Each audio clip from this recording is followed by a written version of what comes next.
Hello दोस्तों, स्वागत है आपका हमारे चैनल में। आज हम जॉन विक मूवी को एक्सप्लेन करने जा रहे हैं। फिल्म की शुरुआत में हमें जॉन विक नजर आता है, जो कि अंडरग्राउंड होकर एक जगह पर पंचेस मारकर अपना बदला लेने की तैयारी करता है। और वो इस बार हाई टेबल से बदला लेने के लिए पूरी तरह से तैयार होता है। और वहाँ पर उसे बाउरी किंग ने छुपा कर रखा होता है, जो कि हंसता है और जॉन को उसको नया सूट दिखाता है। जॉन तब बताता है कि अब वो तैयार है। कुछ दिनों बाद रेगिस्तान में घोड़ों पर एल्डर के गार्ड भाग रहे होते हैं और उनके पीछे जॉन विक पड़ा होता है, जो कि एक एक करके तीनों गार्ड को मार देता है। और फिर जॉन आकर एल्डर से मिलता है। वो समझ गया होता है कि जॉन अब हाई टेबल से बदला लेने आया है। वहाँ पर जॉन चुकता है और उसे आजादी चाहिए थी, ये बताता है। तब एल्डर बताता है कि पहले वाले एल्डर के साथ साथ उसकी आजादी भी चली गई है, जिसमें हमें पार्ट 3 में एक दूसरा एल्डर दिखाया गया था और अब उसकी जगह पर ये नया एल्डर आया होता है। अगर जॉन ने उसे मार दिया तो हाई टेबल उसे जिंदा नहीं छोड़ेगा, ये वो बोलता है। और तब जॉन को ये चीज पता है, ये बताकर वो एल्डर को मार देता है। और जॉन ने अब हाई टेबल के साथ अपनी जंग की शुरुआत कर दी होती है। कुछ दिनों बाद न्यूयॉर्क के होटल कॉन्टिनेंटल में चारोन के पास एक ऑपरेटर आता है। वो उसे लेटर दिखाकर कहता है कि उसे मैनेजर से मिलना है। और फिर वो आकर विंस्टन से मिलता है, जिसमें वो उसे 1 घंटे का टाइम देता है होटल बंद करने का। ये ऑर्डर उसे मार्किस ने दिए होते हैं। तब विंस्टन डर जाता है और वहाँ चारोन आता है। विंस्टन उसे होटल को खाली करने को कहता है। वो बताता है कि हाई टेबल की चीजें अब एडर के बाद मार्किस संभाल रहा है। और फिर दोनों मार्किस से मिलने आते हैं, जिसमें चारोन भी विंस्टन के साथ आता है। और विंस्टन चारोन को बताता है कि उसे वहाँ पर नहीं होना चाहिए, लेकिन चारोन विंस्टन के दोस्ती के खातिर उसके साथ आया होता है। और दोनों मार्किस के गार्ड चिड़ी के साथ उसके पास आते हैं। उसका वक्त वहाँ पर भी खत्म हो रहा होता है। और फिर मार्किस वहाँ पर बोलता है कि विंस्टन को पता होगा कि उसकी गलती क्या है।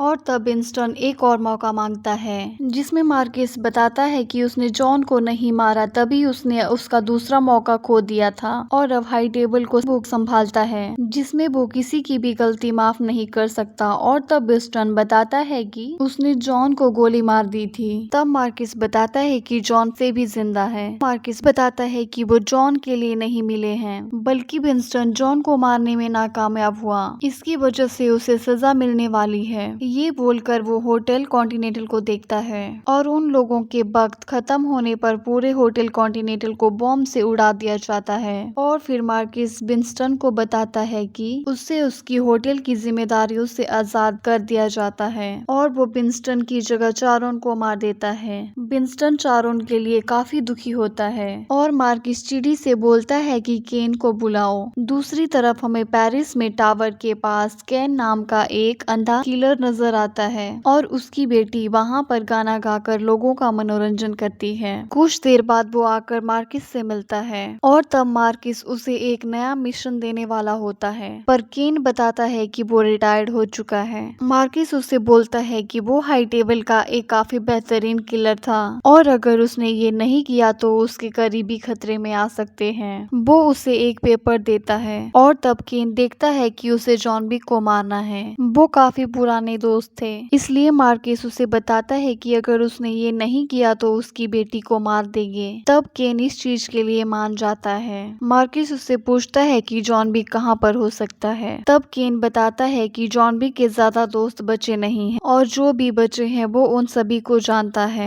और फिर हमें कोसाका कॉन्टिनेंटल होटल नजर आता है, जिसमें उस होटल में गुमनाम नाम का एक किलर अपने कुत्ते के साथ घुसता है और वो होटल में अकीरा नाम की लड़की से मिलता है, जिसमें वो उससे एक रूम लेता है। फिर अकीरा जाकर अपने पिता और होटल के मैनेजर कोची से मिलती है और वहाँ पर अकीरा कोची को होटल की पूरी जानकारी देती है। कोची अकीरा की तारीफ करता है और अकीरा कोची से बोलती है कि हमें ऐसा कोई कदम नहीं उठाना चाहिए कि जिससे होटल पर खतरा आए। कोची बोलता है कि उसे पता है कि वो क्या कर रहा है। और फिर उस जगह पर गुमनाम की डायरी देखकर हमें पता चलता है कि वो काफी वक्त से जॉन विक पर नजर रखे हुए हैं। जॉन विक के ऊपर 18 मिलियन का इनाम रखा होता है और उसे पता है ये इनाम और भी बढ़ने वाला है। फिर होटल में कोची ऊपर आकर जॉन से मिलता है और वो उसे बताता है कि हाई टेबल ने विंस्टन होटल को तबाह करके उसे सजा दी गई है और चारोन को भी मार दिया गया है। अब अकीरा को भी होटल को लेकर टेंशन हो रही है। तब जॉन दुखी होता है और वहाँ से जाना चाहता है, लेकिन कोची उसे बताता है कि वो उसकी दोस्ती के लिए इतना तो कर सकता है। और नीचे होटल में चिड़ी अपने लोगों के साथ आता है और वो अकीरा को मैनेजर को बुलाने को कहता है, जिससे अकीरा उन लोगों के आने की वजह समझ जाती है और वो ऊपर आकर कोची को ये बताती है कि वहाँ पर हाई टेबल वाले आए हैं। और तब वो जॉन को देखकर ये भी समझ जाती है कि वो लोग वहाँ पर क्यों आए हैं। और तब कोची अकीरा को जॉन का ध्यान रखने को कहता है और वो अपने आदमियों को तैयार होने को कहता है।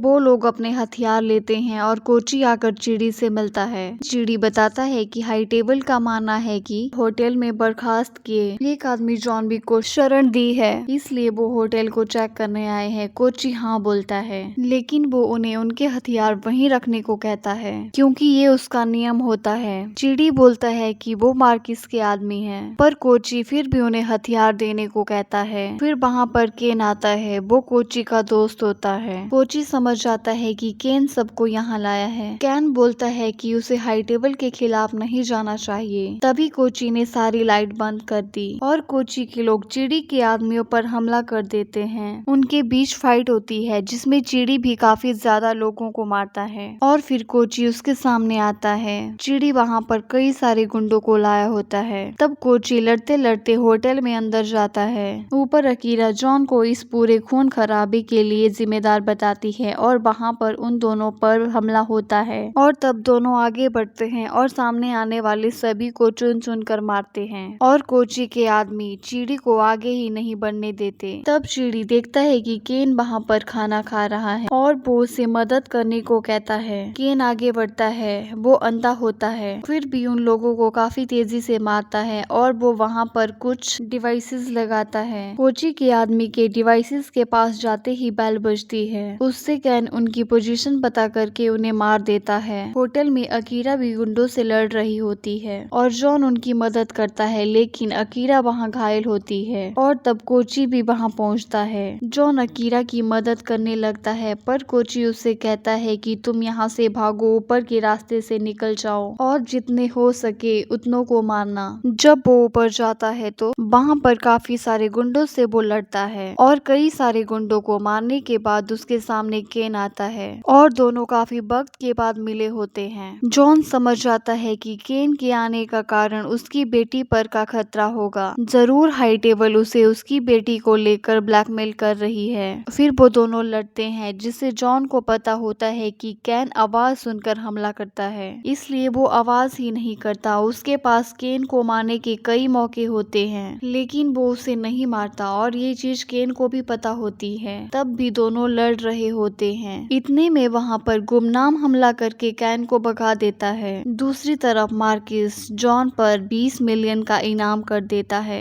जॉन जंगल में पहुंच जाता है और वहाँ पर गुंडों से लड़ता है और उसे एक आदमी से मार्किस का बैच मिलता है और वहाँ पर कुछ गुंडों को गुमनाम का कुत्ता मार देता है। जॉन गुमनाम को देखता है और वो उसे पहचान लेता है, जिसमें उसे ट्रैकर भी कहा जाता है। और तब गुमनाम हाँ बोलता है। वो देखता है कि जॉन पर अब भी 20 मिलियन का इनाम है और बोलता है कि ये अभी भी काफी कम है। फिर जॉन वहाँ से भाग जाता है। फिर कोची और अकीरा के सामने कैन आता है। कैन ने होटल के सभी गुंडों को मार दिया होता है और वो कोची को जॉन का पता बताकर वहाँ से काफी दूर छुप जाने को कहता है। कोची उससे बताने से मना करता है और वो कैन से लड़ने आता है, जिसमें कैन कोची को काफी आसानी से मार देता है। अकीरा कोची को मरते हुए देखती है और वहाँ केन अकीरा को बोलता है कि वो उसका बदला लेने आने का इंतजार करेगा। अकीरा वहाँ से निकल जाती है। दूसरी तरफ विंस्टन और वावरी किंग बर्बाद हुए कॉन्टिनेंटल होटल को देखते हैं और वहाँ पर दोनों काफी वक्त बाद मिले होते हैं, जिसमें दोनों को अब हाई टेबल से बदला लेना होता है और विंस्टन ने जॉन को छत से गोली मारकर गिरा दिया था, ये वावरी किंग बताता है। तब विंस्टन बताता है कि वो जरूरी था। दूसरी तरफ गुमनाम आकर मार्किस से मिलता है और वो उसे बताता है कि वो जॉन विक को मार सकता है, लेकिन उसे असली कीमत चाहिए। और तब मार्किस उससे कीमत पूछता है, जिसमें गुमनाम उसे $25 मिलियन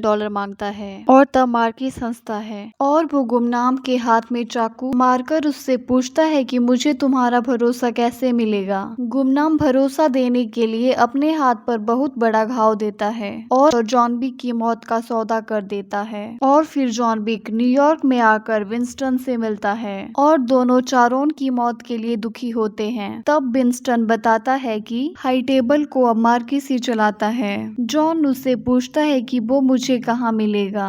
वो बताता है कि मार्किस फिलहाल पेरिस में होगा। जॉन उसे मारने जाने लगता है। तभी विंस्टन उसे बताता है कि तुम्हें दिमाग का यूज करना चाहिए। वो डायरेक्ट जाएगा तो उसे रास्ते में कई सारे लोगों को मारना पड़ेगा। इससे अच्छा वो मार्किस को डायरेक्ट चैलेंज करके मार सकता है। उसके मरने के बाद हाई टेबल से वो अपनी आजादी मांग सकता है। जॉन बोलता है कि उसे चैलेंज करने के लिए उसे उसके परिवार से जुड़ना होगा। वो खुद के परिवार से पहले ही अलग हो चुका है। अब तब विंस्टन उसे फिर से जुड़ने को कहता है, जिसमें जॉन पूछता है कि इस चीज से उसे क्या मिलेगा। तब विंस्टन बोलता है उसे बदला मिलेगा। फिर जॉन एक चर्च में पहुंचता है और वहां पर पादरी से कहता है कि उसे अपनी बहन से मिलना है। पादरी उस पर बंदूक से वार करता है और उसका रोमा के सभी लोग जॉन को बांध देते हैं और उसके सामने उसकी सौतेली बहन कात्या आती है। जॉन बोलता है कि वो अपने परिवार से फिर से जुड़ना चाहता है और तब कात्या बताती है कि वो लोग जॉन उनसे अलग हुआ था, ये चीज कभी भूल नहीं सकते। अब वो हाई टेबल से भी निकाल दिए गए हैं। जॉन की वजह से कई सारे लोग मारे गए हैं। जॉन कहता है कि वो अपने परिवार में वापस आने के लिए कुछ भी कर सकता है। तब कात्या उसे बोलती है कि जॉन ने अगर एक दूसरे माफिया परिवार के आदमी किला को मार दिया तो वो इस बारे में सोच सकती है, क्योंकि किला ने उसके पिता को मारा था। कात्या अपने आदमी को जॉन को लेकर किला के पास ले जाने को कहती है। वो जॉन को लेकर किला के पास पहुंचता है। कात्या का आदमी जॉन को किला को गिफ्ट देकर चला जाता है, जिसमें किला हंसता है और उसे जॉन के ऊपर काफी बड़े इनाम के बारे में पता होता है और वो जॉन को उसके साथ गेम खेलने को कहता है। वहीं पर केन आ जाता है, उसे मार्किस ने भेजा होता है। फिर वहाँ पर गुमनाम भी आता है जो कि खुद को जॉन विक का फैन बुलाता है। सभी वहाँ पर जॉन को मार देना चाहते हैं। जॉन बोलता है कि वो किला को मारने आया है। किला हंसता है और वो सबको उसके साथ गेम खेलने को कहता है और सभी गेम खेलते हैं। उस गेम को वो खुद जीतता है। तभी जॉन उसके गले पर वार करता है और वहीं पर लड़ाई शुरू हो जाती है। केन नॉर्मंडी किला के आदमियों को मारता है और जॉन किला के पीछे भागता है। वो दोनों उसके क्लब में पहुंचकर वहां पर लड़ते हैं। किला भी कोई कच्चा खिलाड़ी नहीं होता और वो जॉन को उठा उठा कर पटक कर मारता है और जॉन भी किला को काफी घायल कर देता है। लास्ट में जॉन उसे ऊपर से नीचे फेंक देता है। वो गिरकर मारा जाता है। तब जॉन उसका दांत लेकर निकल जाता है। नॉर्मंडी उसे मारने वाला होता है, लेकिन कैन उसे रोकता है और बोलता है कि वो मार्किस का शिकार है। तब तक जॉन वहां से निकल गया होता है। जॉन आकर किला को कात्या का दांत देता है। फिर कात्या और जॉन दोनों अपने हाथ पर उनके घराने के निशान का घाव लेते हैं। जॉन फिर से अपने परिवार उसका रोमा से जुड़ जाता है। फिर विंस्टन आकर मार्किस से जॉन विक के चैलेंज के बारे में बात करता है। वो उसे बताता है कि जॉन फिर से उसका रोमा से जुड़ गया है। मार्किस ये सुनकर डर जाता है, पर मार्किस के पास जॉन से लड़ने के अलावा कोई भी ऑप्शन नहीं होता, इसलिए ना चाहते हुए भी उसे इसके लिए तैयार होना पड़ता है। वो कहता है कि आज दोपहर को हम मैच के नियम डिसाइड करेंगे। विंस्टन हाँ बोलता है और बोलता अगर जॉन जीता तो उन्हें होटल को फिर से हाई टेबल के खर्चे से बनाना होगा और उसे मैनेजर बनाना होगा। तब मार्किस हाँ बोलता है। अगले ही दिन वो हाई टेबल के बड़े ऑपरेटर हार्विगर से मिलते हैं। वहाँ पर नियमों को नंबर्स को चूज कर चुना जाता है और बड़े नंबर को चुनने वालों के ही रूल्स को माना जाता है। इसमें डिसाइड होता है कि लड़ाई पहाड़ी वाला चर्च नाम की जगह पर सूरज की पहली किरण के साथ पिस्तौल से लड़ी जाने वाली होती है। मार्किस मार्कस अपनी जगह पर लड़ने के लिए केन को चुनता है। हार्विगर बताता है कि अगर उनमें से कोई भी उस जगह पर सूरज की किरण के निकलने से पहले नहीं पहुंचा तो उसे हारा घोषित करके मार दिया जाएगा। जॉन के जीतने पर विंस्टन को उसका होटल और जॉन को आजादी मिलने वाली होती है। मार्कस बताता है कि उसे सिर्फ जॉन को मारना है। मार्कस जॉन को बोलता है कि वो कभी भी शांति से जी नहीं सकता, वो हमेशा एक किलर ही रहेगा। जॉन विंस्टन के साथ वहाँ से निकल जाता है। फिर वो आकर चर्च में कैन से मिलता है, जिसमें दोनों पुराने दिनों को याद करते हैं। कैन बताता है कि वो हमेशा से अपनी बेटी को सेफ रखना चाहता था। जॉन को भी अब शांति चाहिए होती है। फिर जॉन एक प्लेटफॉर्म पर वावरी किंग और वेस्टर्न से मिलता है। वावरी किंग जॉन को एक सूट और गन देता है, जो कि जॉन को पसंद आ जाती है। दूसरी तरफ चीडी मार्कस को बोलता है कि जॉन को हराना मुश्किल हो सकता है। तब मार्कस बोलता है कि उसके लिए जॉन को लड़ाई की जगह पर पहुंचना होगा। चीडी समझ जाता है कि उसे क्या करना है। फिर जॉन बी के ऊपर 26 मिलियन का इनाम कर दिया जाता है। ये बात रेडियो पर पूरे पेरिस के सभी गुंडों को बताई जाती है। ये बात जॉन सुन लेता है और वो शहर में आ जाता है। वहीं पर गुंडे उस पर हमला कर देते हैं। तब जॉन उन्हें मारते मारते आगे बढ़ता है।